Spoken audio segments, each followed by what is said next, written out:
be like a wife. She was her mistress. She was her servant, and then she moved her up a ladder, a peg, so to speak. And she said, "Okay, take my my servant as a what?" Sort of a no-win situation. Yes. Now what happened there? She kicked her out again with the baby. You know? And so now what kind of picture do you have of her? Well, let's hear your opinion of her. Good woman, superwoman, superstar, down, out, in. What's your opinion about Hagar? What do you think about her? If you put on a scale 0 to 100, and Sarah's 100, what is she? She's in alliances. What is she? What is 100? Come on, let's go 1 to 1. Come on. Let's go 0 to 100. We're talking about, I got to have this young lady behind you. Let's hear, come on, let's hear your voice. 0 to 100. You heard in the Bible called Hagar? Did you hear about Hagar? Hagar. Yeah, I know. That was Abraham had a wife, Sarah. Wow, you have 0 to 100 scale. What would you put on? No, let's go quickly, fast. You? Mama? Okay, how much? Yeah. What are you? 0. No, quickly, I can't waste time. Okay, go ahead. Okay. Go ahead. Okay, you, come on. You gotta have an opinion, no opinion. I ask you, what about your boyfriend? What about this? You go, it's just spill out. What about that guy? You'll tell me what. You have no opinion. Everyone got an opinion. Okay. What's your opinion of Hagar? 0 to 100. Good, bad, wonderful. Just give a number. Go out. What is it? Okay, you, what number? Now you gotta come into opinion. Everybody has an opinion. Everybody got opinions. Nobody's without opinion. 0 to 100. Let's hear a poll. Come on. An opinion poll. What? 95. You, come on. Let's go, Sarah. Okay. You're biased because your name is Sarah.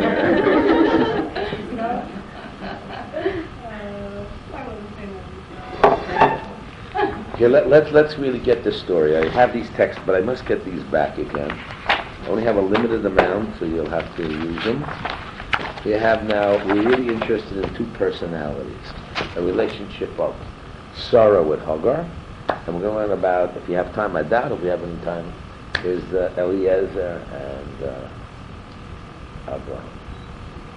So we're going to talk today. Our interest is today Sarah and Hagar. Okay? Now we have this book, by the way, I told you was taken off the print. And I got an offer from Feldheim today. If I would translate it, he would print it. It's in English or Hebrew. I'm limited in copies, so everyone have to have 2. For every 2, you have 1. Okay? 2 people look together, please.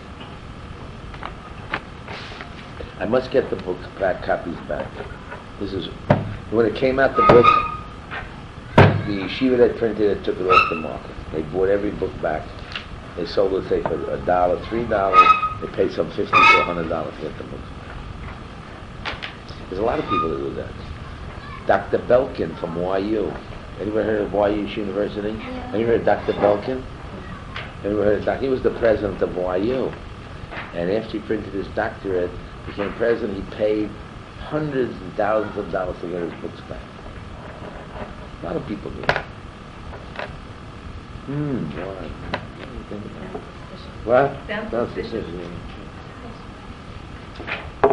Anyway, this is a very good book. It's off the market. Limited copies you give. Then if you have more than one, so you'll. And I want to save 1 copy in case somebody comes late. So. This is not. You said it just came out again. Never came out again. No way.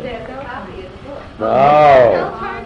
He said if I will translate it, he will print it. Oh, it'd be nice to have it in English.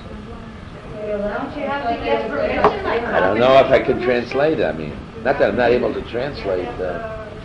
What? For Shushan, the man's dead. The book is out of print already almost, let's say, 60, 70 years. 70 years allowed. So you can't get any library. Brisk Yeshiva Brisk have guys go to people's houses and see if any books of Brisk are there that they weren't allowed to print. A few books they were printed that weren't allowed to print. They just steal the book out of your house. So there's one guy we know, one Rabbi Tucker. You know Rabbi Tucker? A good friend, Rabbi Tucker. She has these books hidden, it's like a vault in his house. And they come to his house always looking for these books. He has one of these books, I'm Ravina too. But okay. There's certain books that people don't want on the market. Yeah. This is one of them. But I hold as, I knew the man, I knew Rabbi Isaac Sher, and I helped him out, and I used to hear Musar Shmooz, so for me, I accept this as good material. In fact, I bought the books when I was young. That's why I got the books. Okay. Omer Rabbi Yitzchak, Sophia Alichas Beisa, it's a pasuk in Mishnah, B'nai Beisa Ram Ravinu, Seifin Hoyu, V'hoyser Regilis Bahem. But you know, there's an organization called Hat Sofim. Anybody heard about it? What kind of, you ever heard something of Hat Sofim in Israel? Like a B'nai Akiva type of, these girls and boys going to Hat Sofim. What is Harat Sofim about? No? Talk about B'nai Akiva. Hat Sofim are people that, those that see, like they come to Har Zayt and they give a peek. You know, Har so they see the Temple Mount. So everybody in the house of Avinu worked Sofim. They went to see the angels.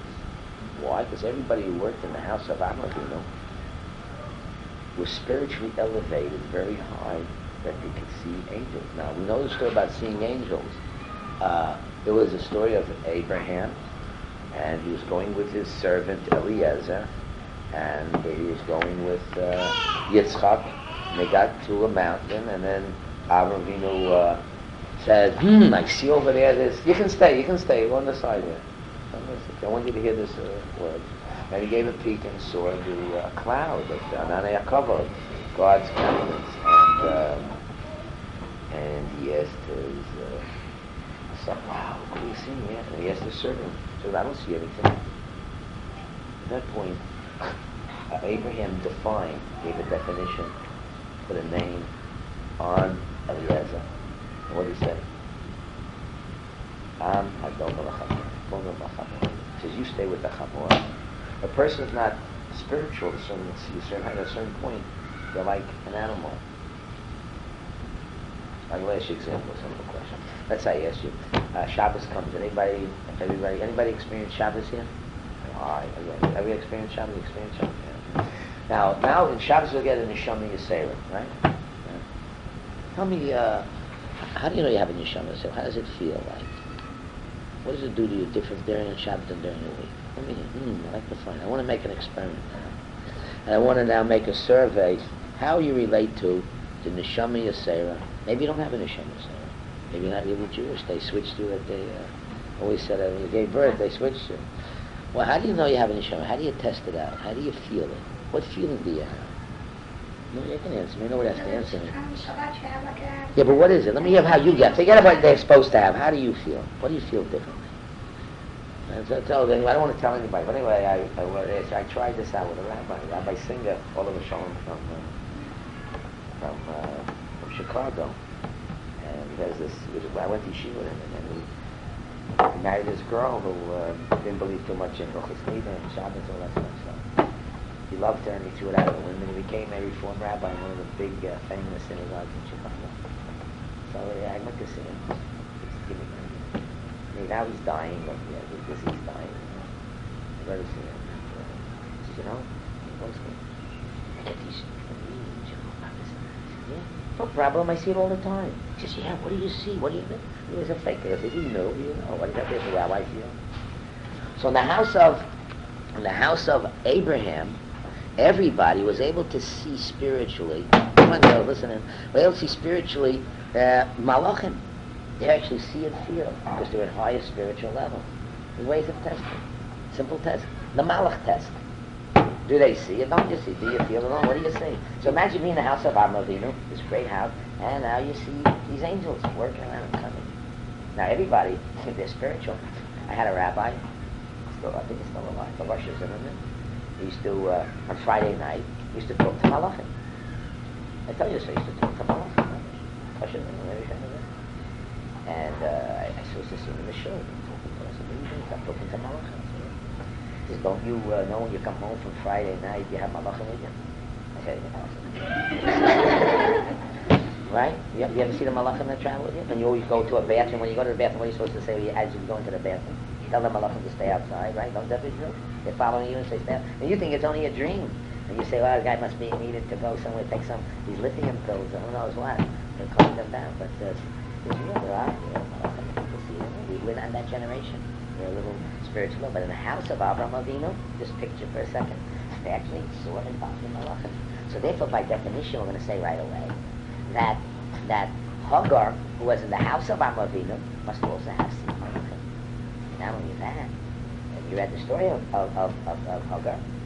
We'll talk about a very important point. When she was in the house, so people were in the house saw it, but somehow they were in a spiritual place like the temple, so your soul gets elevated very high, and very spiritually high. So when you're in a spiritual place, all of a sudden you'll come to a very peak state, and at this peak state you're able to see Malachim and feel it, and know what's going on, right? So now you're in this house of Avraham Avinu, and in Avraham Avinu house you have this peak state of Malachim and angels. You're able to see and feel it. It's like in the temple in Beis Hamikdash, and you're able to elevate. Somehow the place elevates you. And Hagar was able to leave the house of Abraham. And when she was taken out of the house of Abraham, she went into the desert, as we'll see right away. And what happened? How many Malachim did she see? 4. And Eliezer was not able to see Malachim.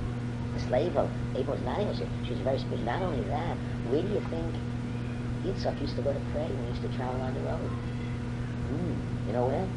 This place where Hagar saw the Malachim in the desert. She must have elevated this face very spiritual. She must have been a really spiritual. But where did she come from? What's her background? Well, she was a princess. She was a princess of the king in Egypt. And when the king said, we'll see right away the story, that said, possible. Listen, if there's such a great man, spiritual giant as Abraham, it's better that my daughter be the servant of Sarah.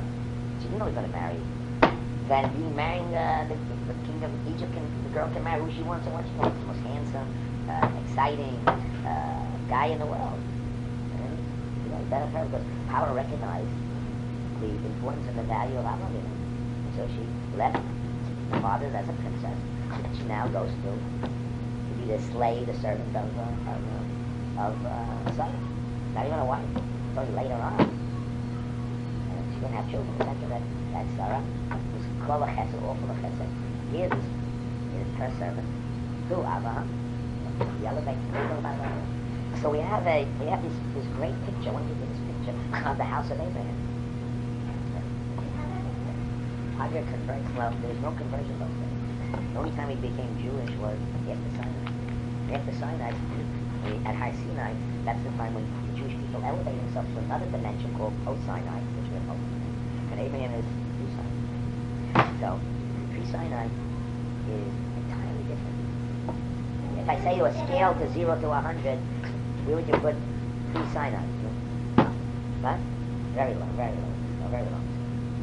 And Avraham was this great master, he was the father of the Jews. And we're going to see about Abraham. What did Abraham do? Abraham, have you heard about imaging and marrying? Have you heard about it? Everybody heard about it? So what did people do? But Abraham, he was reading imaging and mirror. Who did he image and mirror? Who? Hashem. And what Midah? Chesed. To a degree which is called Chesed Avraham. So who did he try to image and mirror? Who's our model? Who was Abraham's model? I don't know. I never went to a person who was imaging and mirroring that took a person to be an image and to do Kula Chesed. I pay a lot of money. Took a lot of money to all these young ladies who try to do that type of work. I never heard one of them try to image and mirror God. You hear about it? Did you? No.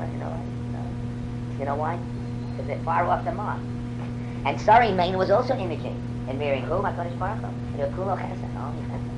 So they use those techniques. And that's pre-Sinai, which is at a scale very low. And Sinai is very high. So that's, anybody can do that, pre-Sinai. And Abraham, I always tell you, didn't lift up his finger until what? His mind said so. And his heart didn't beat until what? His brain said beat. check you out. Your body is back up. 1 and 2. You didn't have to look at the sleeves, or have to look at the skirts, or the smile. They had to check those things. Those things are harder to find. Very hard. We're not discussing what they are, how they are, but that's what they were working on. Okay?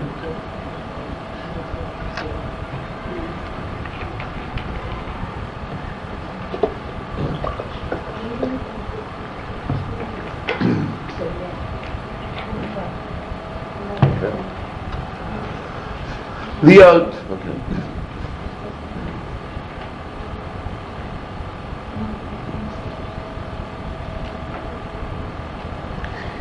Leo Chola B'Yitzur Como Rabbi was a master himself. Achia Allah Leo Zoki Leo Yeshiva. He was like an elder that sat and learning Torah.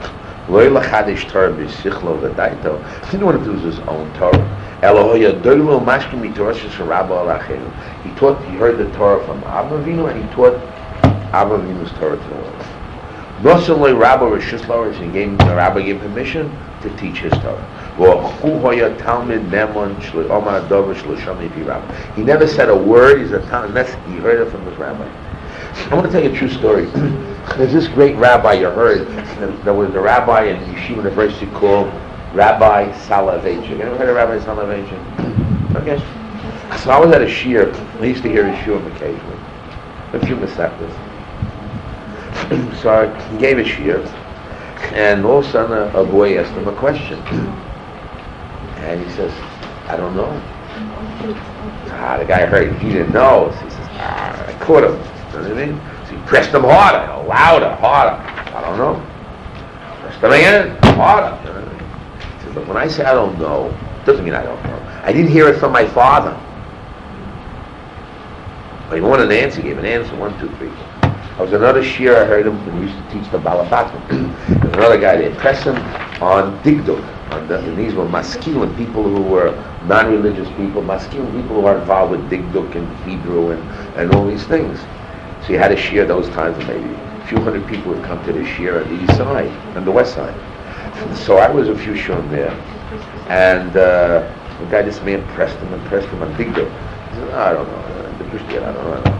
The guy was pressing, says, okay. He says, first of all, you see, you don't know Digduk. He showed me to know the Digduk. And he knew all the Digduk. And second and third, and he really knew the text. He says, but we, the religion, are not medakdek on Digduk, because you don't know, because who knows how the text came over, who says that your information is correct. It's only a hashor means it's only a possibility, only a theory. So you're using a theory to prove this. I show you, there's holes in the theory. And the man stood up and he said, yes. In other words, he only said over things that he heard from his father. Not that he don't have his own ideas. He would only repeat, this is Rabbi Soloveitchik from YU. I'm a witness for him. He only said over things that he heard from his father, and he added on to what he said. So he only said things, only repeat Rabbi. V'chein ola b'shleimus. What does shleimus mean? Completeness. Al pitaras Rabbi ad shezochel atakin es nafsho. He was able to remove from his soul. Ula'ako, read this, girls. Serious. Ula'ako, after you read, Ula'ako mitoicha es ha'oror sheyoresh me'avoisos b'neicham, aviknan. In other words, he was able to uproot the shoresh that he got, which the Almighty said, you come from Cham, you are oror, which means curse. He was able to uproot the curse. V'nichta b'torah b'shem Baruch Hashem. He's able to have Baruch. V'nimna ben Eila shenichnasu b'chayehem.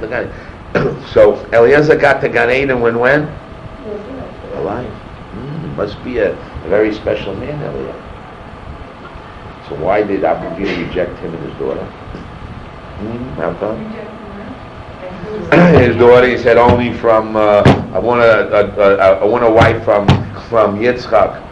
From Lavan and not from Eliezer, this great Eliezer. I'll explain that. But get involved, this is what he's talking about. Interesting. You gotta find out. Why? Are you interested? Are you interested? Are you interested? A little bit, yes.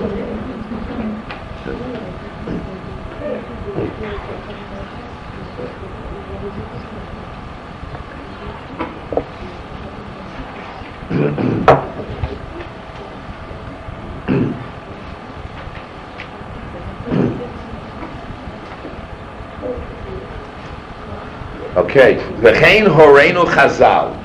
Rom ma'alas Hagar shivchasar. We want to talk about the greatness of this woman, Hagar. Shoysa gedola harba yismi Eliezer and Avraham. Here we have Eliezer. Avraham what? Went to Gan Eden alive, and he was able to remove the curse, to make it Baruch. That's a tremendous thing. Yet Hagar was greater than him. His woman was greater than Eliezer. But don't call your daughter Hagar. She get birth. Amar Rishum Bar Yochai. Hagar Bito Shel, next page. Paro, Melech Mitzrayim. Hagar was the daughter of Melech Mitzrayim. The Kivin Shorah Paro Maasim Shenasu L'Sara B'Bei. So she saw this great Torah luminary called Sarah. Notel Bito Banas, said, take my daughter, blood and flesh. And why? He was interested in her physical well-being or her spiritual well-being? Paro was interested in his physical well-being or spiritual well-being of her daughter. Okay? And he gave it to her.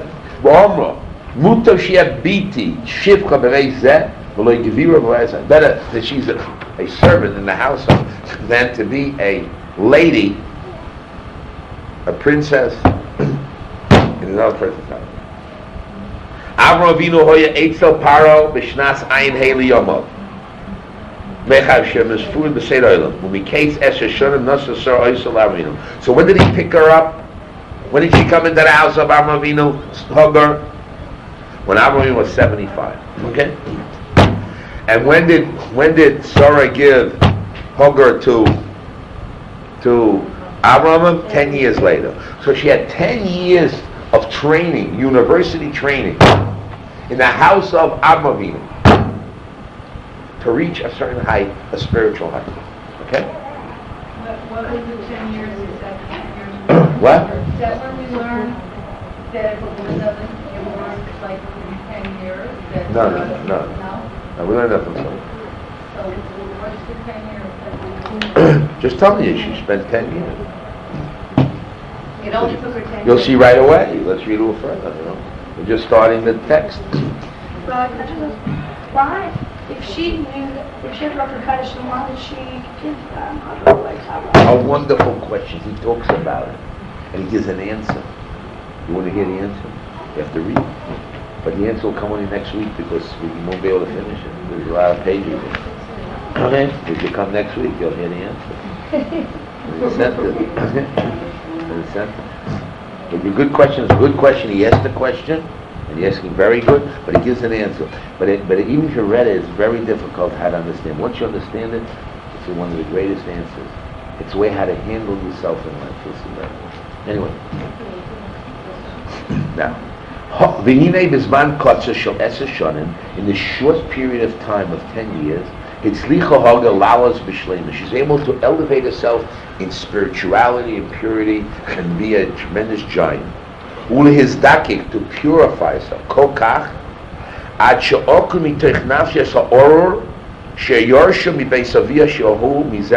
Again, so how long did it take for slowly to Hagar to remove Oror to 10 years? So the woman goes quite quickly. She worked quickly. Worked like day and night. How many years did it take for Eliezer? Many years. Long years. You have to add it up, you'll see. He has it not count, have to count it up. But many years. Because Hagar was greater than Eliezer. She did it in 10 years. She had this quick course. 10 years she produced. Elevated herself. So why? Because, very simple. How can Hagar be accepted as the wife of Abraham, if Abraham said clearly that an Oror cannot be connected to a Baruch? Why didn't Abraham accept the children, the daughter of Eliezer, to marry his son Yitzchak? Because he said what? Eliezer comes from Oror, and Or cannot be connected to Baruch. It's like oil and water doesn't come together. So therefore, by definition, if Abraham accepted Hagar as his wife, must be she removed what? The Or. And she did it only in 10 years. That's pretty good. 10 years. Pretty good. I mean, it took many years. Most people never get out of their box or change. And if they do, it's only a slight variation of a behavioralistic type of an action. But if they look at themselves, the real no diametric change totally, no way. A little bit here, a little bit there.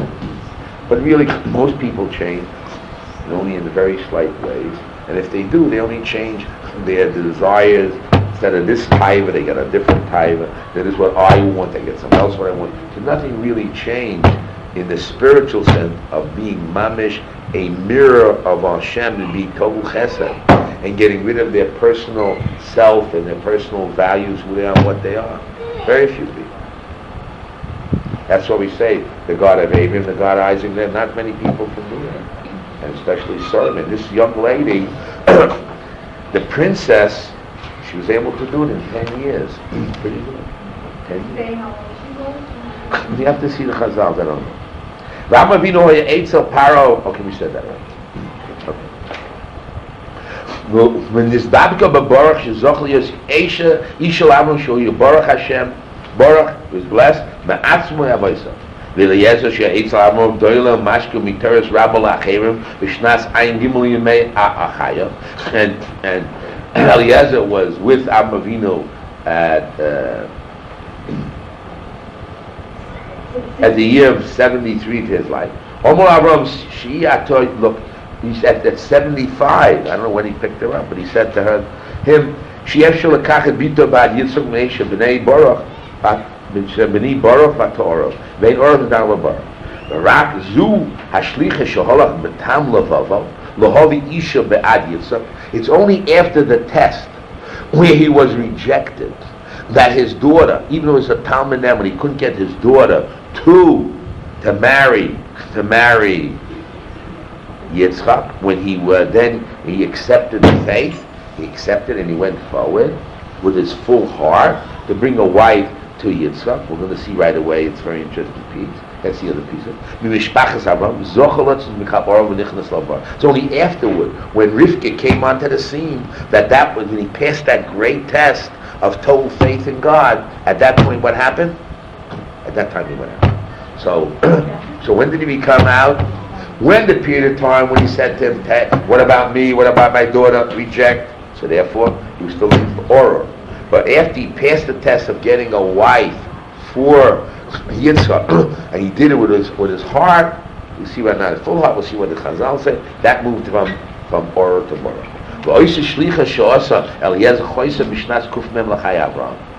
Well, now you can add up a little bit. What? It says right next line. What? 67 years. 67 years. Shari Oru Amar Zayin Ad Shezochel. So how many years did it take Eliezer?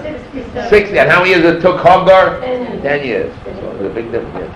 Why is Eliezer less power Why is Eliezer less power than Lavan? Because love comes from shame, not love. We come from shame.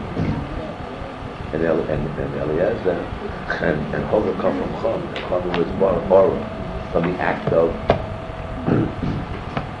when Noah was drunk and he saw the nakedness of his father. What was the reaction? Chum laughed. Well, he did something. I don't want to say all the stories. It didn't come a good play. If he had no Yirat Shamayim, it was only shame who saw nakedness. And he passed the nakedness test. That shame grabbed the Yefet and said, "Look, let's carry the blanket and cover Abba." That's a very deep. We're getting into a very deep psychological relationship of a child to the parent. I got to say, good for my daughter. I didn't write it in the book of Chana, my daughter. And if anybody would be off a little and sneeze, she would always come in. I knew she was always a Yirat Shamayim. She's a Yirat Shamayim. So beautiful. Other kids don't care. Other people look. I always tell the story of Mr. Roth, I'm going to leave it, this rich guy Roth, he had this big office from here to the other side over there. I tell the story, Rabbi Zimmer, he has this, every Rosh Yeshiva has to go together because a rich man gives a lot of money to Yeshiva, I mean, very rich, millionaire, multi-millionaire. And he had this picture of the Middle Ages of a naked woman, and all the Rosh Yeshivas had to come. And he would test the Rosh Yeshivas as they walked by. Did they look at the picture? Did they stand still at the picture? Or what did they say? Okay? So then he knew this rabbi was this. He knew how much money to give to the guy. The guy, what do you have this picture here for? He means he saw the picture as a complaint. But he said, Rav Aaron Kotler came and he didn't even see the picture. Rav Aaron Kotler, he never saw the picture. Didn't know there was a picture on the wall. Came in. You can tell a person what they see and where they're holding and what they do. So we got to say that what? that a person is where he is and what he's doing.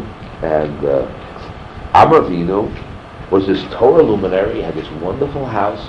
And the house elevated everybody. Everybody had the incentive to grow. As big as a house of growth. We picture the house of Socrates, house of learning, theoretical understanding of the world. We look at hippies, really. You're walking without no shoes then, and don't care about life. So we have the Greek picture of Socrates' house, of knowledge and this.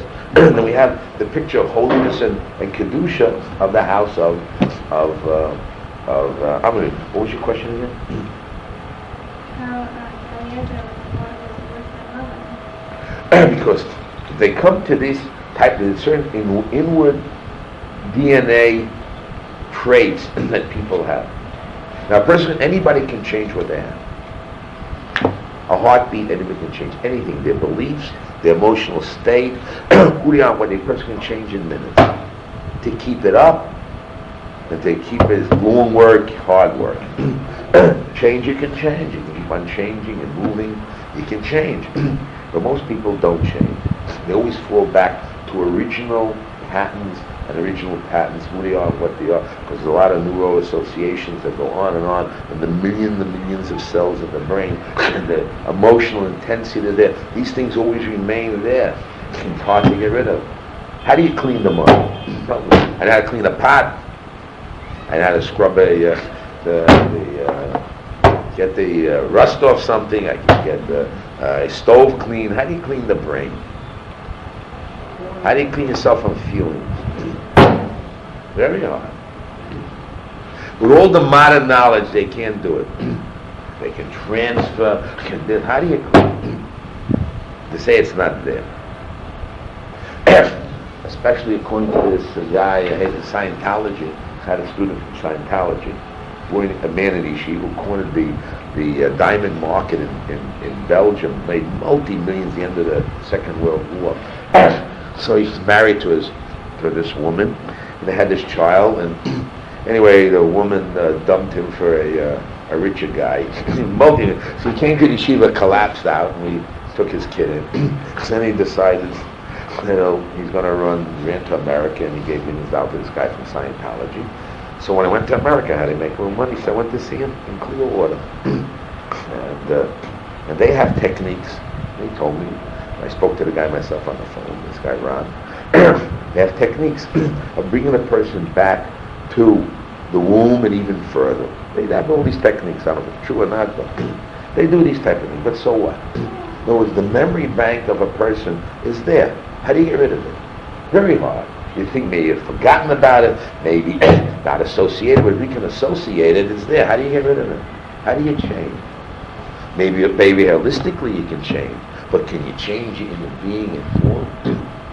The answer is yes. Avinu did it. We have the secret. What's the secret?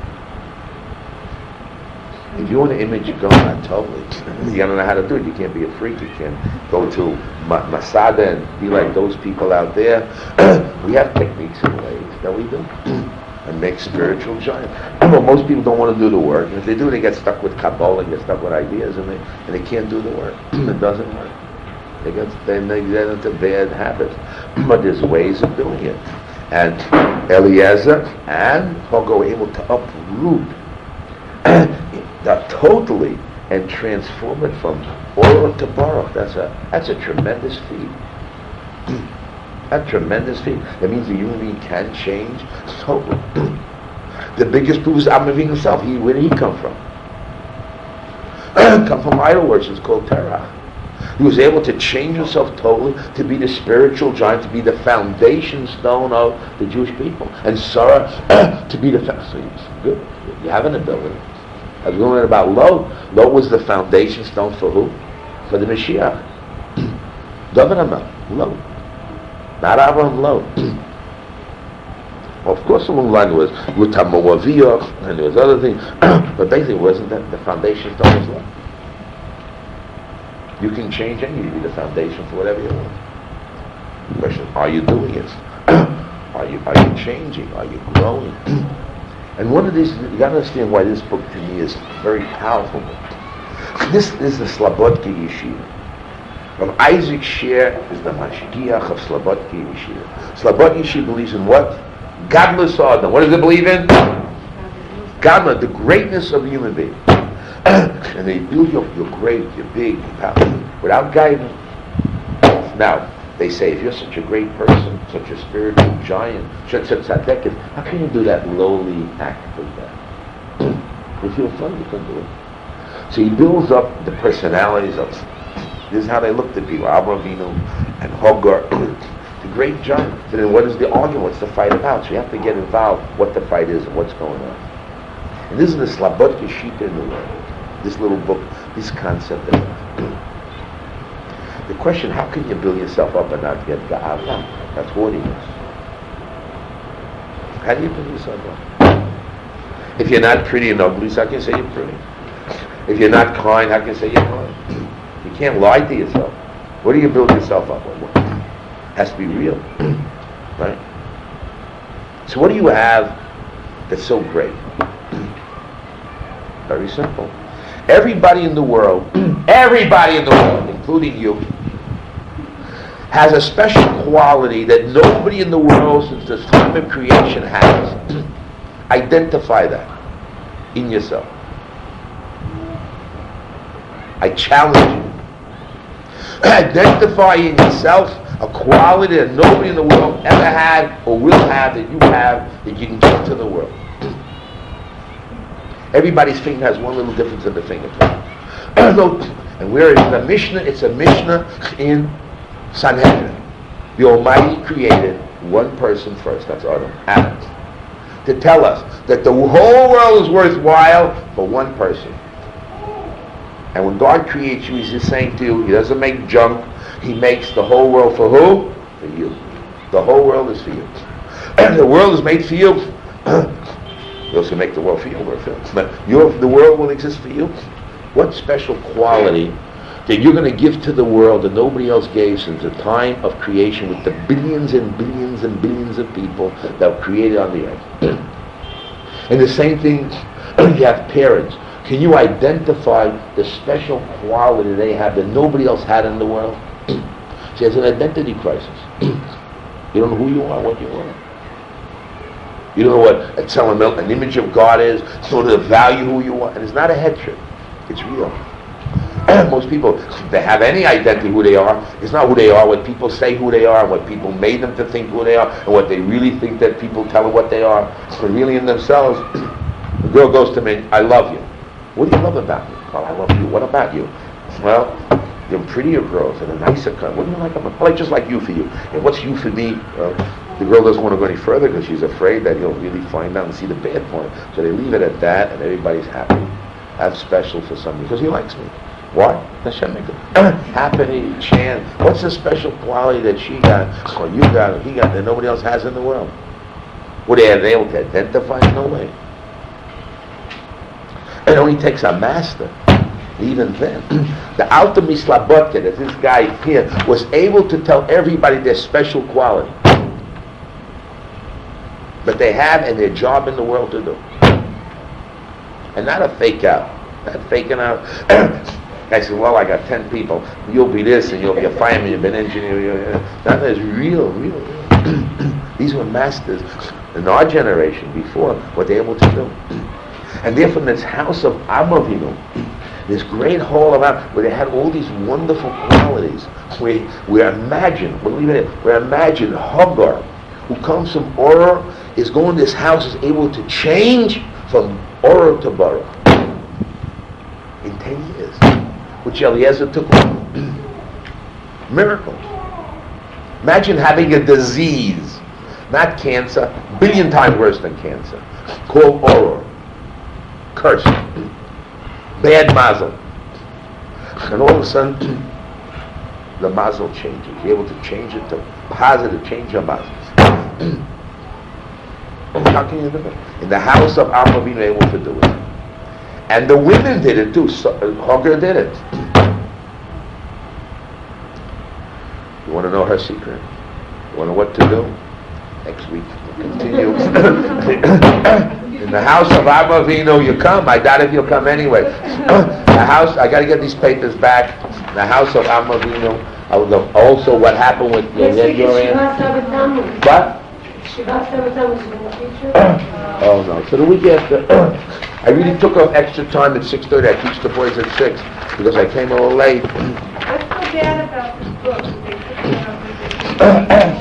I'll tell you why. You see, there's a problem.